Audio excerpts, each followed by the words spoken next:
台湾한반도 양안 관계 및 시사평론. 안녕하십니까. 3월 3일台湾한반도 양안 관계 및 시사평론입니다.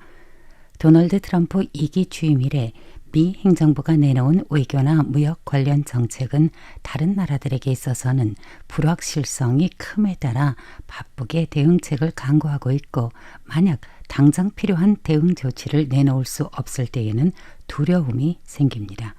예전 미국 하노이 정상회담이 결렬될 당시만 해도 김정은은 갑작스러운 CBIT, 즉 완전하고 검증 가능하며 불가역적인 핵 폐기를 요구받으며 양국 정상의 협상은 깨졌었습니다.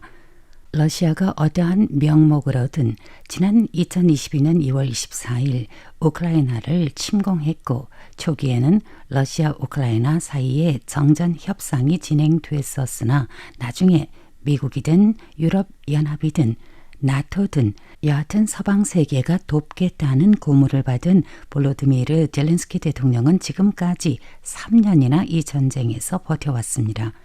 충격적인 건 이에 관심을 갖는 분이라면 모두 생방송으로 중계된 미국, 우크라이나 양 정상이 소리 높여 논쟁을 벌이는 모습을 봤을 겁니다. 협상이든 정상회담이든 결국 파국에 이르렀습니다. 그러한 화면과 목소리를 접하며 소름이 끼칠 정도입니다. 필자는 타이완의 처지를 연상하며 근심이 늘었습니다.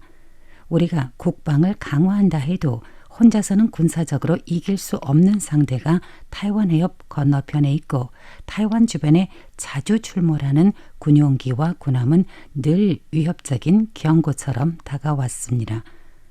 3월 3일 월요일台湾한반도 양안 관계 및 시사평론 프로그램에서는 필자뿐 아니라 국내 유수의 학자들과 수많은 국민이 우려하는 그 징크스, 즉 오늘의 우크라이나를 보며 그게 내일의 타이완이 되지 않을까 하는 두려움에 대해서 우리는 지금 어떠한 상황인지, 어떻게 하면 이 곤경을 타파할 수 있는지 고민해보는 주제로 진행합니다.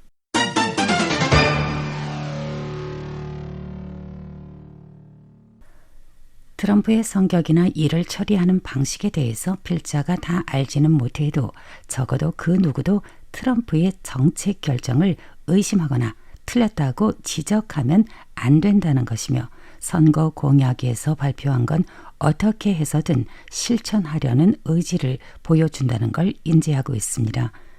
민주주의 사회에서의 선거 공약은 사실 그냥 흘려듣는 걸로 생각할 만큼 말로만 하지 진정으로 실천하는 공약은 많지 않기 때문에 트럼프의 특징 중 하나는 그가 한 말이 아무리 과장됐다 해도 어쨌든 상대방을 누르고 희생시키더라도 구현하려는 의지가 그의 행동으로 나타내고 있습니다.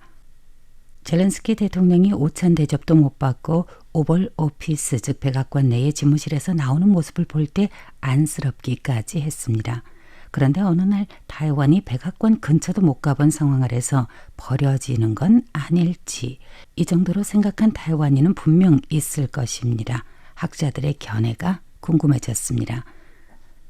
당시 TV를 통해서 본 트럼프는 젤렌스키가 러시아에 도전했고 의도적으로 수백만 명의 우크라이나 국민의 생명을 가지고 러시아에 베팅했고, 또 미국이 개입할 것을 베팅했으며 심지어 제3차 세계대전이 일어날 것도 베팅했다며 경로를 했습니다. 뉴스를 보신 분은 다 들으셨을 겁니다.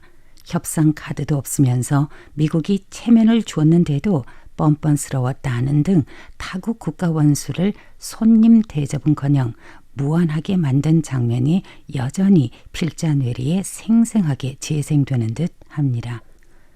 트럼프는 실리주의자입니다. 우크라이나에 이렇게 대한다면 타이완에도 그렇게 할 수 있다고 가정할 수 있습니다. 타이완의 국제관계학자, 국립정치대학교 외교학과 교수 황회보는 미국, 중국, 타이완의 3자 관계에 대해서 이렇게 분석을 했습니다. 트럼프는 시진핑과 좋은 사이라고 거론한 바 있습니다. 이는 무엇을 의미할까요? 황 교수는 트럼프는 아마도 시진핑이 타이완에 대한 약속, 예컨대 일국 양제, 그리고 공동으로 양안 관계의 평화적인 발전을 추진한다는 등 베이징의 말을 믿을 가능성이 있습니다.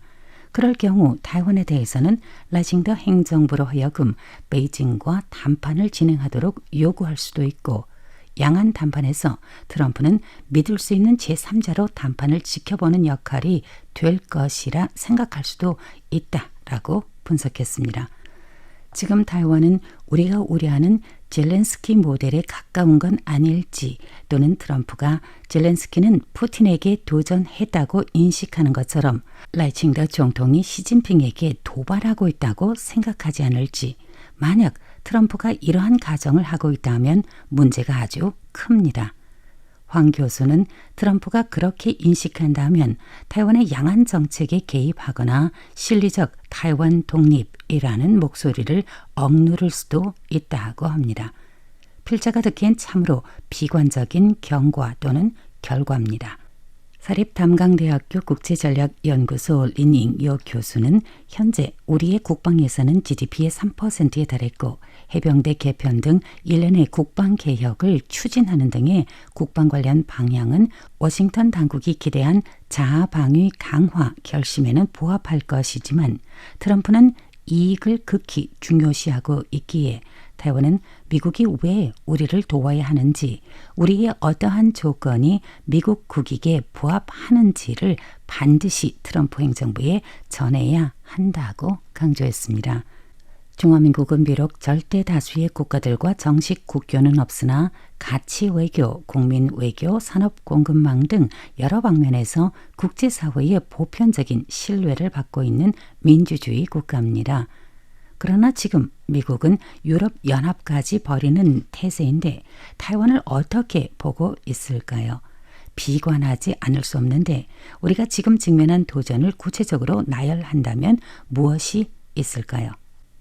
사립담강대학교 국제전략연구소 소장 장우유의 교수는 타이완은 전례 없는 도전에 직면해 있다며, 첫째, 미중 양대국은 곧 새로운 형태의 게임을 시작할 것이며, 둘째, 미국의 동맹국 정치와 경제 전략 관련 우선순위가 변화하였고, 셋째, 미국의 보편적 관세전은 타이완의 수출과 글로벌 공급 사슬에 영향을 끼친다의 3대 과제라고 지적했습니다.